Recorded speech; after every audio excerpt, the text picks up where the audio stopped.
अस्सलाम वालेकुम नाज़रीन, प्रोग्राम लाइव लाइन सां करे तव्हांजो मेज़बान डॉक्टर वाहिद बशमन हाज़िर आहे। नाज़रीन, तव्हां ख़बर अचण प्रोग्राम में असां तव्हांखे मुख़्तलिफ़ बीमारियुनि जी ॼाण ॾींदा आहियूं। मुख़्तलिफ़ महिमान डॉक्टर हिते ईंदा आहिनि जेके उन बीमारी बाबति तव्हांखे मुकमल ॼाण ॾींदा आहिनि। अॼु जेका असां ॻाल्हि ॿोल कंदासीं उहे मैदे जी बीमारियुनि बाबति ॻाल्हि ॿोल कंदासीं। कुझु पेट जी मथे हिसे जी, कुझु हेठि हिसे जी जेके बीमारियूं, छो त मैदो जेको आहे उहो जिस्म जो तमामु हिकिड़ो अहम हिसो आहे। जेको असां खाधो खाऊं था उनजी जेका बि ताक़त आहे मैदे जे ज़रिए असांजे जिस्म ताईं पहुचंदी आहे। त जेकॾहिं मैदे में का बीमारी आहे त उहा सॼे जिस्म जे लाइ हानिकार साबित थींदी आहे। असांजे मैदे जी बीमारियुनि बाबति ॻाल्हि ॿोल कंदासीं। तव्हां बि टेलीफोन करे असांखे मैदे जी बीमारियुनि बाबति, पेट जी बीमारी बाबति को बि सवाल करे सघो था। ऐं जॾहिं तव्हां फ़ोन करियो त महिरबानी करे पंहिंजी टीवी जो आवाज़ु घटि रखो जीअं तव्हांजो आवाज़ु असां ताईं आराम सां पहुची सघे ऐं डॉक्टर साहिबु उनजो तव्हांखे जवाबु ॾिए। अॼु असांजो मौज़ूअ आहे मैदे जी बीमारी। उन सिलसिले में अॼु असां सां जेको महिमान आहे उहो आहे डॉक्टर अमन अब्बासी, जेके पाण असिस्टेंट प्रोफेसर आहिनि डाउ यूनिवर्सिटी हेल्थ साइंसिस कराची में। अचो त पंहिंजे महिमान सां ॻाल्हि जो सिलसिलो शुरू कयूं। डॉक्टर साहिबु अस्सलाम वालेकुम। वालेकुम अस्सलाम। अब्बास साहिबु, वॾी महिरबानी तव्हां असां वटि आहे। डॉक्टर साहिबु, हूअं त मैदे जूं बीमारियूं अक्सर असां नज़रअंदाज़ करे छॾंदा आहियूं, नंढियूं बीमारियूं उनखे सम्झंदा आहियूं। कॾहिं कंहिंखे मैदे में सूरु पियो, कंहिंखे उल्टी थी, कंहिंखे जुलाब थी आहे, पर पेट जेको आहे, मैदो जेको आहे, जेको असां खाधो खाऊं था उनखे सॼे खे बॉडी ताईं पहुचाए थो। उनजी हिकिड़ी वॾी अहमियत आहे असां वटि। जेकॾहिं असां खाधो पीतो न खाईंदासीं त कमज़ोर थी वेंदासीं, बीमारी थी वेंदी। त मैदे जूं आम कहिड़ियूं बीमारियूं आहिनि जेके असांखे लाइक़ थियनि थियूं, उन्हनि खां असां कीअं बचूं? भाई साहब, दर हक़ीक़त मैदे जी बीमारियुनि खे असां कुझु हिसनि में तक़सीम कंदा आहियूं। हिकिड़ियूं मैदे जूं बीमारियूं हूंदियूं आहिनि जंहिंखे असां फूड रिलेटेड चवंदा आहियूं, जेके खाधे सां रिलेशन रखनि थियूं। हिकिड़ियूं उहे बीमारियूं आहिनि जेके इन्फेक्शन यानी जेके जरासीम आहिनि उन्हनि सां तालुक़ु रखनि थियूं।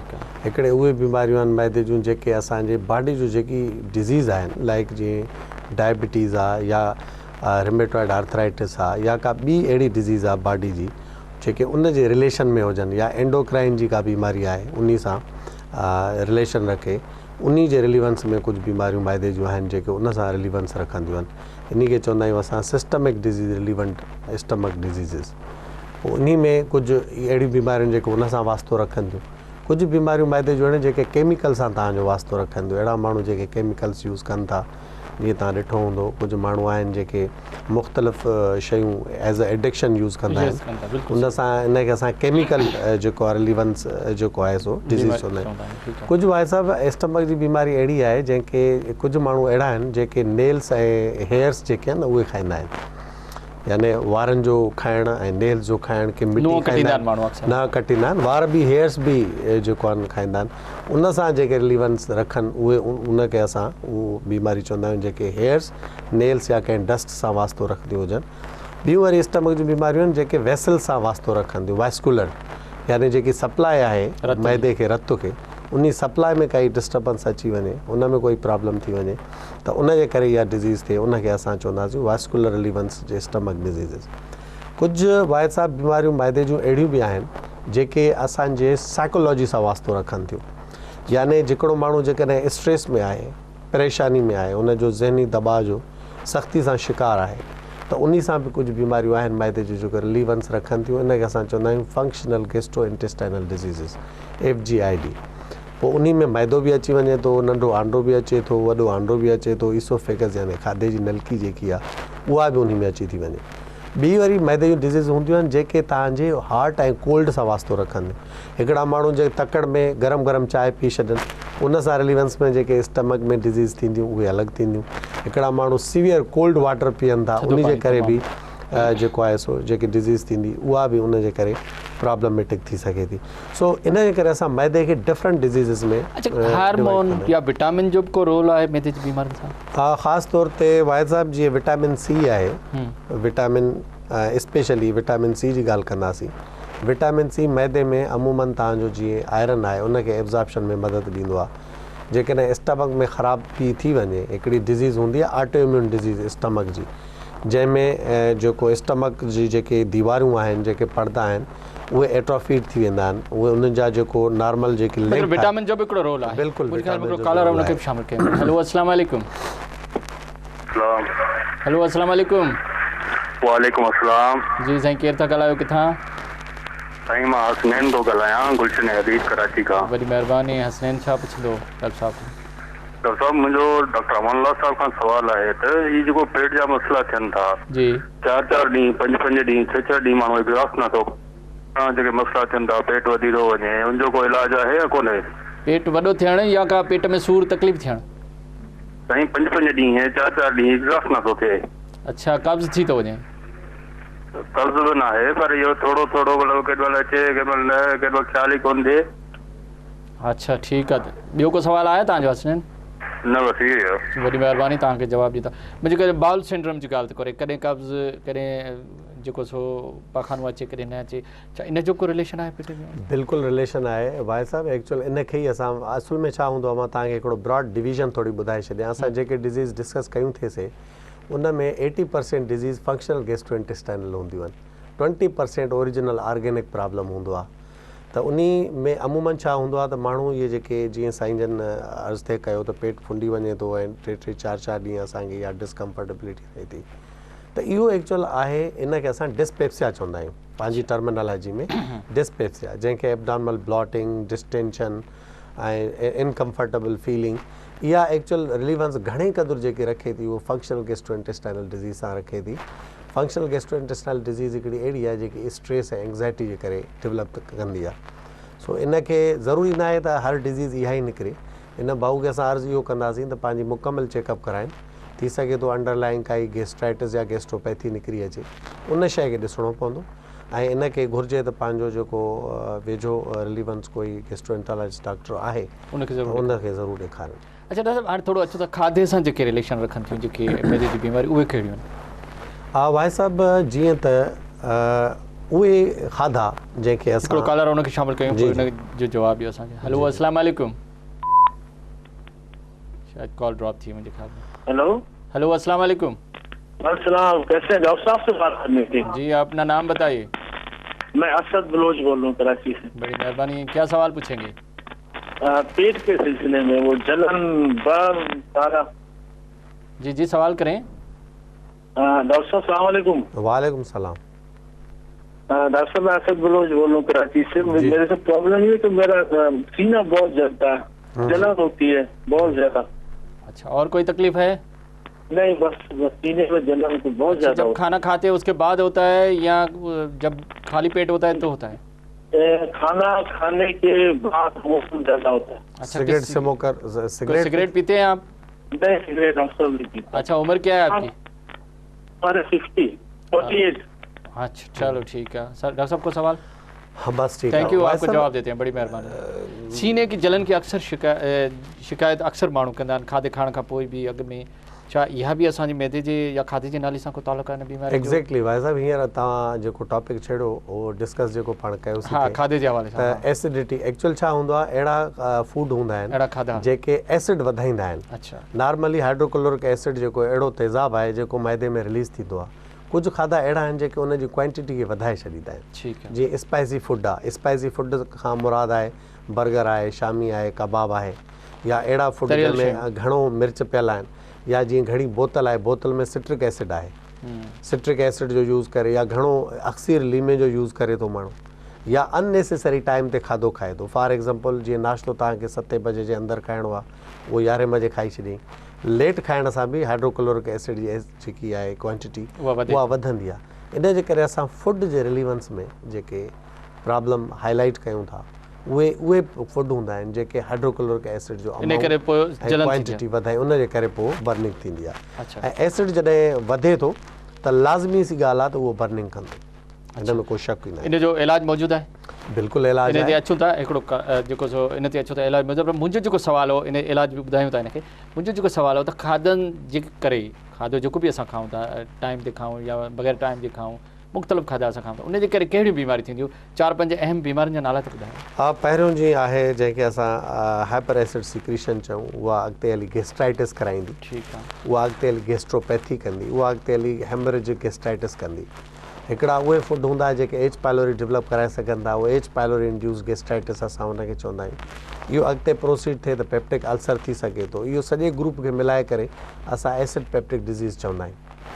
इन खां अलावा ॿियूं जेके डिज़ीज़ आहिनि गर्ड हिकिड़ी डिज़ीज़ आहे जेके खाधे जे करे छा मतिलबु उन में को जरासीम हूंदा खाधा सही खाधे में जेकॾहिं या खाधनि में जेके जीअं तव्हां चयो त जेके मिर्च मसाला वधीक हुजनि कहिड़नि सबबनि जे करे इहे बीमारी थींदियूं वाहिद साहब जीअं असां अर्ज़ु कयोसीं त खाधा स्पाइसी फूड जेके आहिनि इन में अहिड़ा केमिकल्स आहिनि जेके पैराइटल जेके ग्लैंड्स आहिनि असांजा गैस्ट्रिक ग्लैंड्स उन में वञी करे हाइड्रोक्लोरिक एसिड जेके सीक्रेट कराइनि था सेल्स उन खे इरिटेट कंदा आहिनि जंहिंजे नतीजे में हाइड्रोक्लोरिक एसिड सिक्रीशन वाफर मिक़दार में रिलीज़ थींदो आहे हाइड्रोक्लोरिक एसिड ऐं अक्सीर सिक्रीशन जेकी आहे जीअं तेज़ाबियत मैदे में वधी वञे त उहा बर्निंग जी सूरत में ईंदी उहो एतिरो तेज़ाब वधी वेंदो आहे जो रिफ्लेक्ट बि थींदो आहे तव्हांजे खाधे जी नलकी में जंहिंखे असां गर्ड चवंदा आहियूं गैस्ट्रोइसोफेजियल रिफ्लक्स डिज़ीज़ न इहो त थियो आहे पर छा जेकॾहिं रखियल खाधो हुजे ख़ासि करे रखियल खाधो असां कॾहिं कॾहिं खाईंदा आहियूं या खाधो कुझु देरि रखियोसीं त उन में कहिड़ा जरासीम शामिल थी उन में मोस्ट कॉमन स्टेफिलोकोकस आरियस हिकिड़ो जरासीम आहे कॉलर आहे असां गॾु हेलो अस्सलाम वालेकुम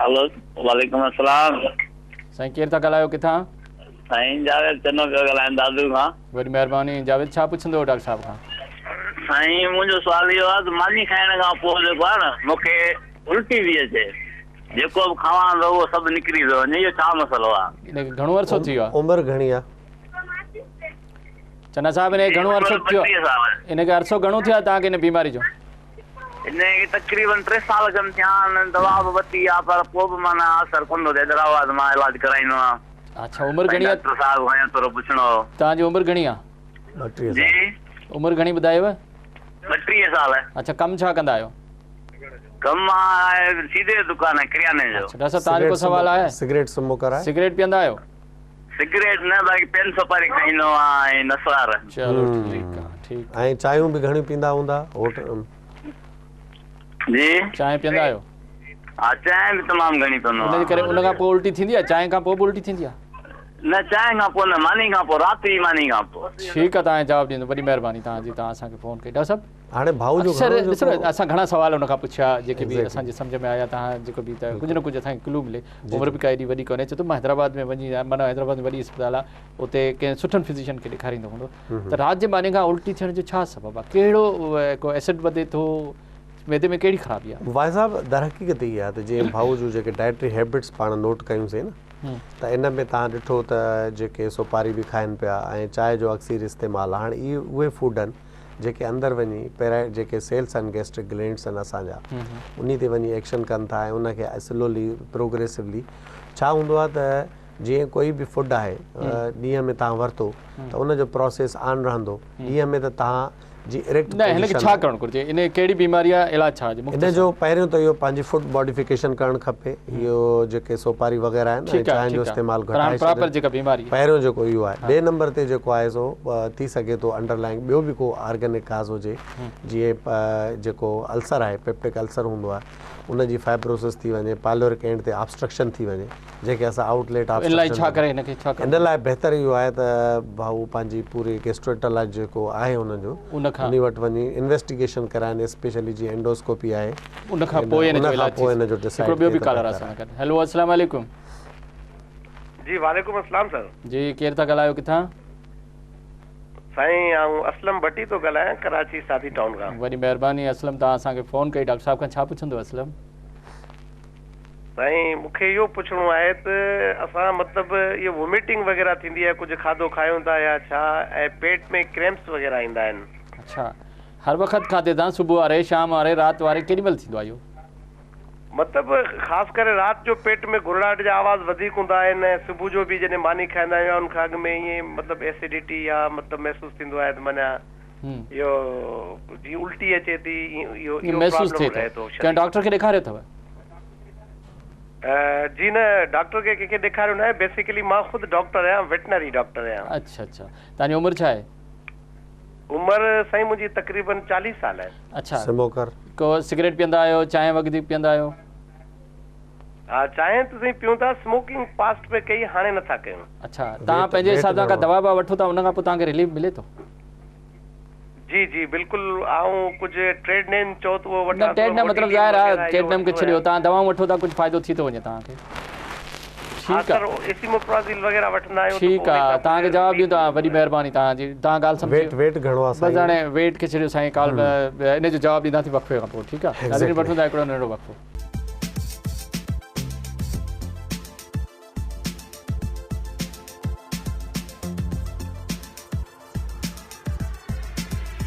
वेलकम बैक नाज़रीन। अचो पंहिंजी ॻाल्हियुनि जो सिलसिलो ॿीहर डॉक्टर अमल अब्बासी सां शुरू कयूं।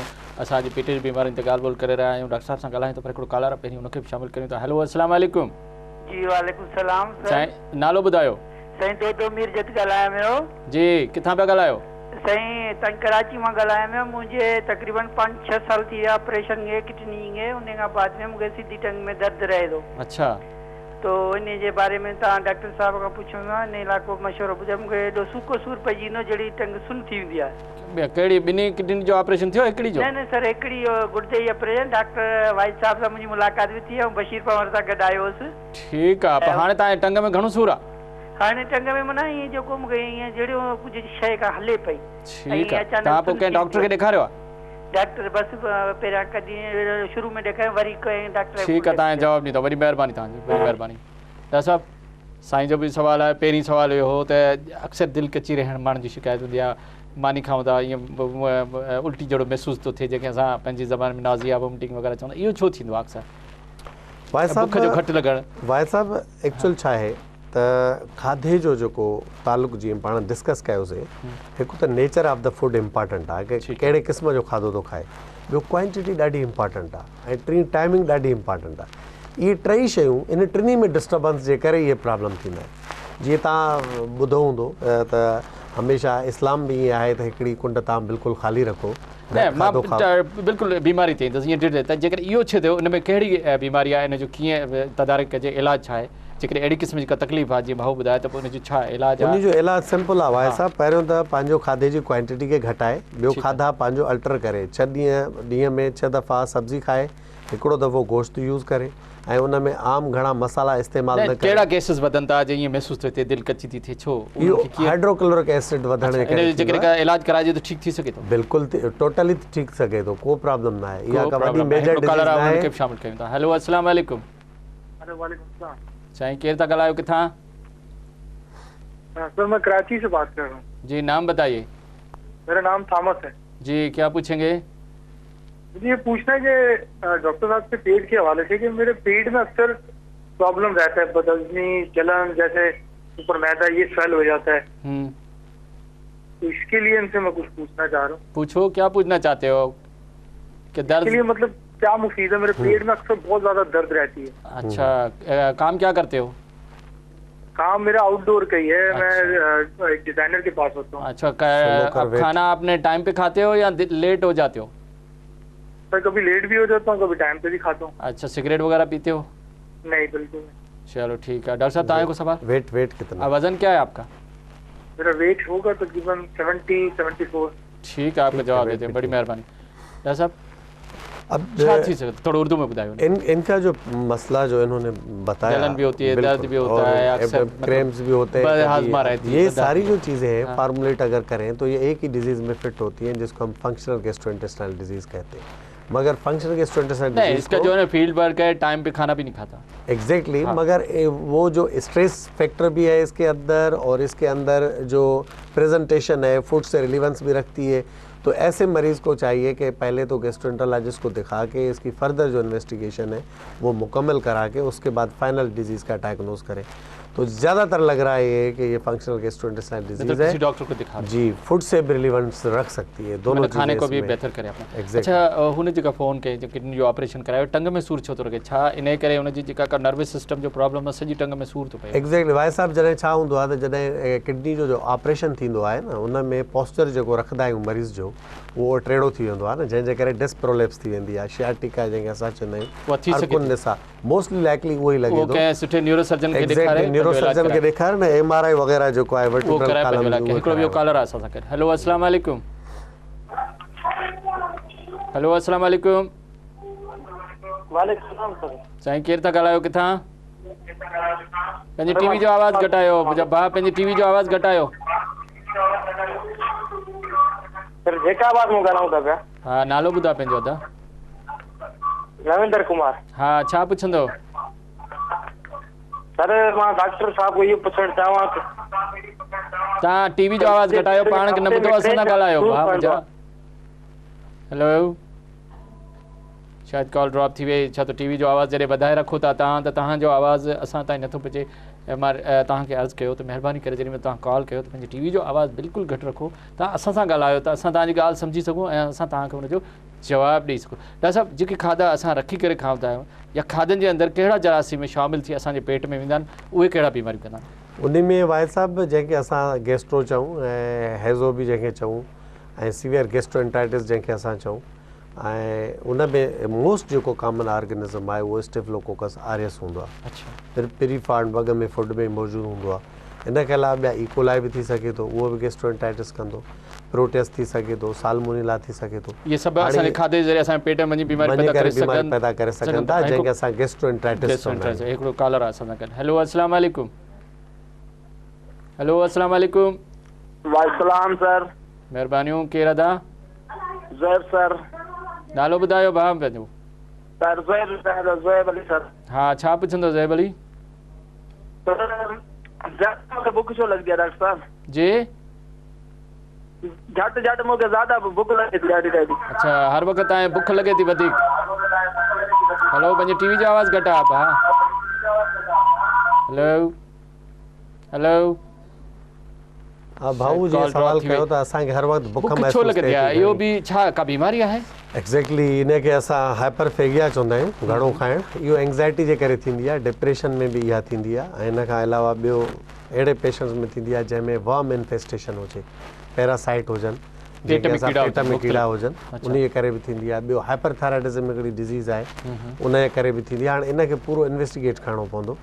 इनखे खपे त पंहिंजे जेको क़रीब गैस्ट्रोएंटरोलॉजिस्ट आहे उन सां कंसल्ट करे पंहिंजो इन्वेस्टिगेशन कराए, पंहिंजो डायग्नोसिस फाइनल कराए, उहो वधीक सही आहे। पर जेके काज़ज़ आहिनि, जेके सबब आहिनि, उहे इहे ई आहिनि जेके असां डिस्कस। अच्छा, हाणे कहिड़ियूं बीमारियूं, जीअं छा मैदे में सिर्फ़ु 2 बीमारियूं थींदियूं आहिनि, अल्सर ऐं गैस्ट्राइटिस, या ॿियूं के बीमारियूं? भाई साहब, हीअ जेको पाण लिस्ट पे डिस्कस कईसूं, हेॾी सारी लिस्ट आहे डिज़ीज़। हर मैदे जी फूड सां रिलेवेंट्स में डिज़ीज़ आहे। कोई जरासीम जे करे थी सघे थी, हाइड्रोक्लोरिक एसिड जे करे थी सघे थी, सिस्टमिक डिज़ीज़ जिस्म जो हुजे। सभिनी खे नाला सिर्फ़ु ॿ अल्सर ऐं गैस्ट्राइटिस, या ॿियनि बीमारियुनि जा मुख़्तलिफ़ नाला? न, मुख़्तलिफ़ नाला आहिनि न। अच्छा, जेकॾहिं कंहिंखे अल्सर आहे त कहिड़ियूं साइन सिम्पटम्स सां उहो मरीज़ तव्हां वटि ईंदो, कहिड़ियूं निशानियूं अची ॿुधायो? अल्सर एक्चुअल वाहिद साहब 2 क़िस्म जा अल्सर हूंदा आहिनि मैदे में न।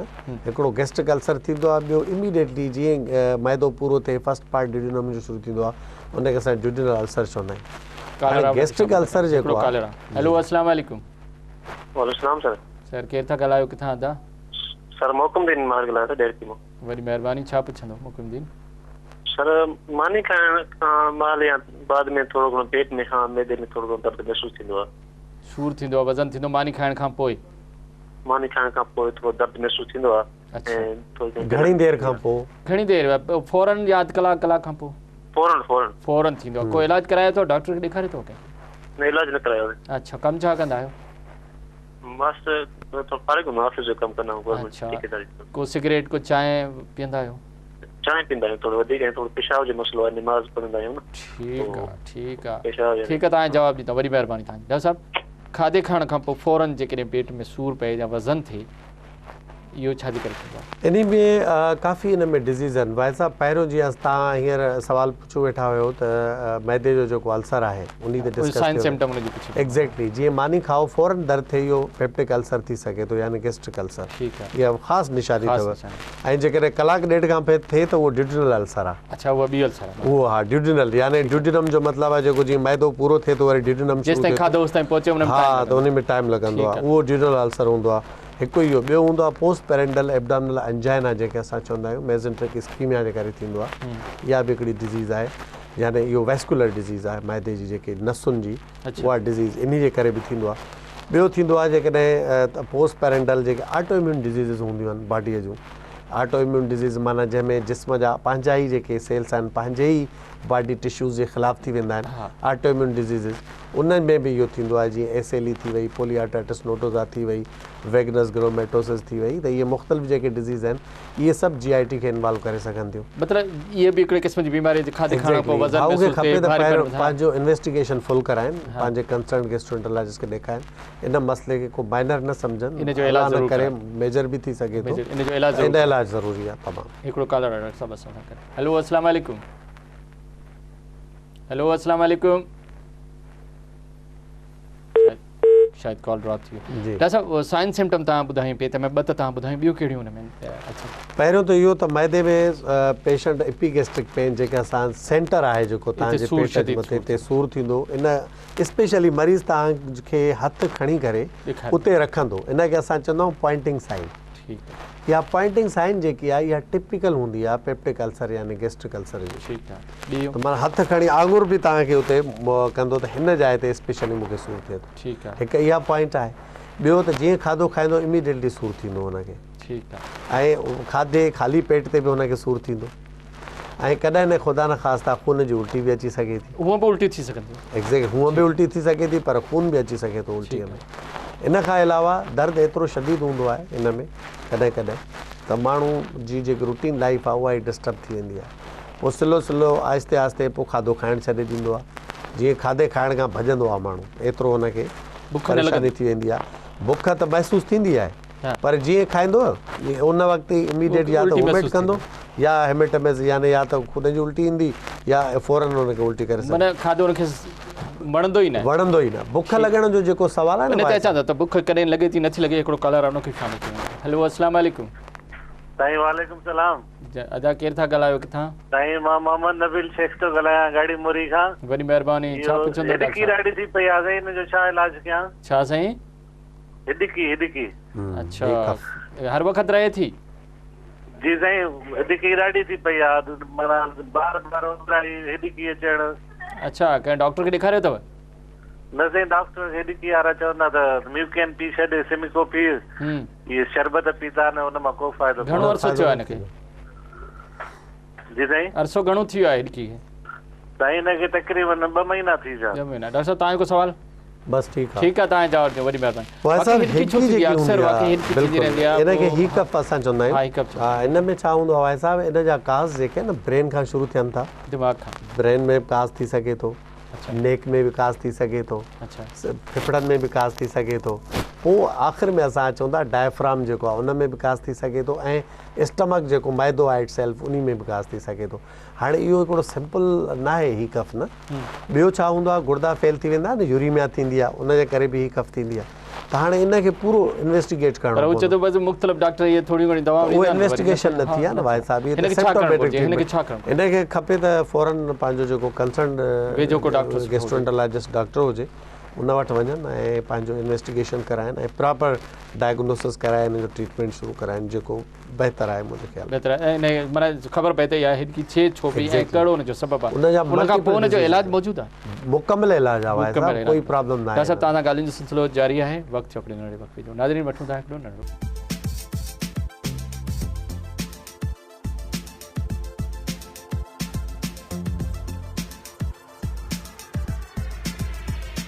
वेलकम बैक नाज़रीन अचो पंहिंजी ॻाल्हियुनि जो सिलसिलो ॿीहर डॉक्टर अमल अब्बासी सां शुरू करियूं। अॼु असां पेट जी बीमारी में ॻाल्हि करे रहिया आहियूं हिकिड़ो कॉलर आहे उनखे बि शामिलु कयूं था। हेलो अस्सलाम वालेकुम।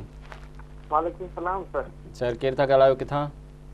सर रविंद्र कुमार ॻाल्हायां थो जेकाबाद। जी छा सवाल आहे तव्हांजो? डॉक्टर साहब खां मुंहिंजो इहो अर्ज़ु आहे हफ़्ते में 3 चक्कर जेको सूर पवंदो आहे पेरनि में। पेरनि में? हा। केॾी महिल पवंदो आहे? को टाइम सुबुह जो शाम जो छा? अंदाज़न मुंहिंजे राति जो घणो पवंदो आहे ॾींहं जो घटि राति जो घणो पवंदो। कमु छा कंदा आहियो? कमु सर इहो किराना जो दुकान आहे। अच्छा ॿियो छा डॉक्टर साहब तव्हांजो को सवाल? स्पेशली जी सवाल आहे सिमो करे अल्कोहल वग़ैरह पीअंदा आहियो? न सर उमिरि मुंहिंजी 22 साल आहे। सिगरेट न पान पर न सुपारी खांदो आहियां। ठीकु आहे तव्हांखे जवाबु ॾियां वॾी महिरबानी।